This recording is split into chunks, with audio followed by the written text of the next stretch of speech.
Ethiopia, home to more than 100 million people, the original home of the coffee bean, seat of the African Union, and a nation whose roots stretch back into ancient times. Ethiopia has been heavily settled, going far back into prehistory. Da'amet is the earliest known kingdom in this region, and was a contemporary of ancient Egypt and Nubia to the north. On the opposite side of the Red Sea, facing Da'amet, was the kingdom of Saba, in modern-day Yemen. These kingdoms appear to have had close ties, and some even theorize that they may have formed a single kingdom. According to Ethiopian tradition, this was the home of the legendary Queen of Sheba. She converted to the faith of Solomon of Israel, and bore his child, who returned to Ethiopia to rule as king, beginning a long line of Ethiopian kings, who claimed direct descent from King Solomon. The Ethiopian Church today maintains the Ark of the Covenant was brought to this ancient kingdom during this period, and is being kept safely there under guard for more than 2,500 years. For unknown reasons, Da'amet gradually eroded into several city-states and successor kingdoms around 400 BC. One of these, Aksum, would evolve into the first well-documented great power to rise in Ethiopia, and was able to unite the northern Ethiopian highlands beginning around the 1st century BC, where they established bases on the Ethiopian plateau, and from there expanded. By the 1st century AD, they became a major player on the commercial route between the Roman Empire and ancient India. A notable Persian religious figure and scholar of the time regarded Aksum as one of the 4 great powers of his day, alongside Persia, Rome, and China. To facilitate this booming trade, the Aksumite kings minted large amounts of gold currency that became widely used and have been found throughout the Mediterranean to India. Around 325 AD, the king Ezana converted to Christianity, making it the state religion, and was also the first state to ever use the image of the cross on its coins. Ezana campaigned against the kingdom of Kush to the north, as far as the borders of the Roman province of Egypt, and is believed to have been the reason for that 1,000-year-old kingdom's collapse. Included in his many titles were King of Kings, King of Saba, King of Salhen, and King of Himyar, which are all in modern-day Yemen, indicating that he either controlled or annexed these kingdoms. Or perhaps they were merely tributaries. The kingdom of Aksum would reach its apogee during the reign of King Caleb, who invaded the Arabian Peninsula in 520, with a vast army against the Jewish King Yusuf of Himyar, who had been persecuting the kingdom's Christian population. 5 years after installing a native Christian viceroy, one of his own Aksumite generals killed the viceroy and declared himself king of Himyar. This general turned king, Abraha of Himyar, is mentioned in the Quran for his failed invasion of Mecca in the year 570. The rise of the Arab Empire would signal the decline and eventual demise of both of these kingdoms. Aksum was completely cut off from any contact with the Christian Roman Empire and the vast revenues generated from Roman trade. The kingdom of Aksum had a slow decline and began to contract back into the highlands. The kingdom of Alodia formed on its northern border and converted to Coptic Christianity and spoke a Nubian dialect, in contrast to Aksum's Semitic dialect and script, used since the days of Da'amet in the 9th century BC. According to Ethiopian tradition, around the year 1000, a female pagan warlord overthrew the kingdom of Aksum, laying waste to the land, burning ancient churches to the ground, and hunting down all members of the royal family of Aksum.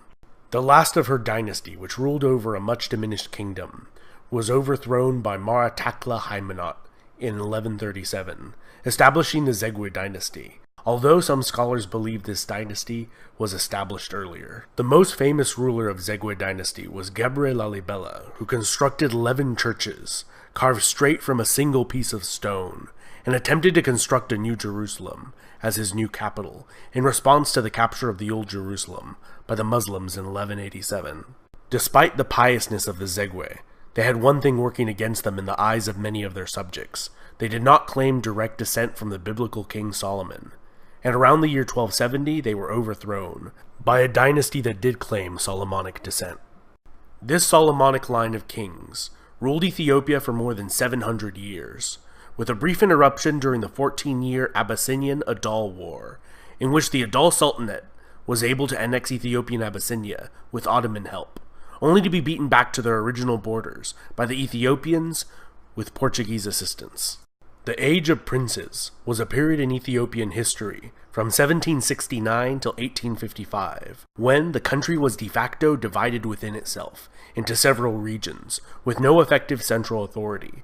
It was a period which the emperors from the Solomonic dynasty were reduced to little more than figureheads, confined to the capital city of Gondar, and local warlords fought each other for supremacy. This came to an end with the reign of Tewodros II, who re-established his dynasty's authority over the nation. However, this respite was short-lived, and he would commit suicide instead of being taken prisoner by a British expedition. The British would sack the Ethiopian capital and carry the Solomonic dynasty's crowns and treasure they had accumulated over the centuries back to Britain. Ethiopia's troubles were not over, and in 1874, the Ottoman-backed Ismail Pasha of Egypt invaded Ethiopia with the goal of creating an empire that would include the entire length of the Nile River. His sizable army included a large number of recruited American and European officers.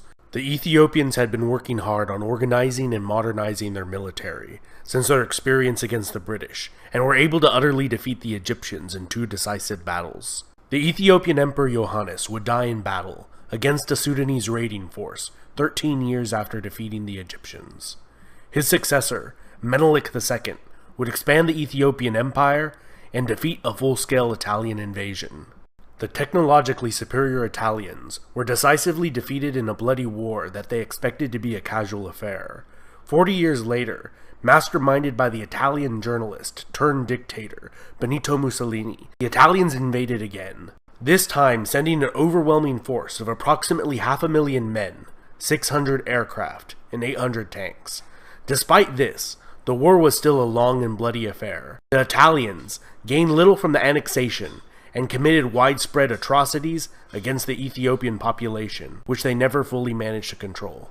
Ethiopian Emperor Haile Selassie returned to Ethiopia from exile in England to help rally the resistance.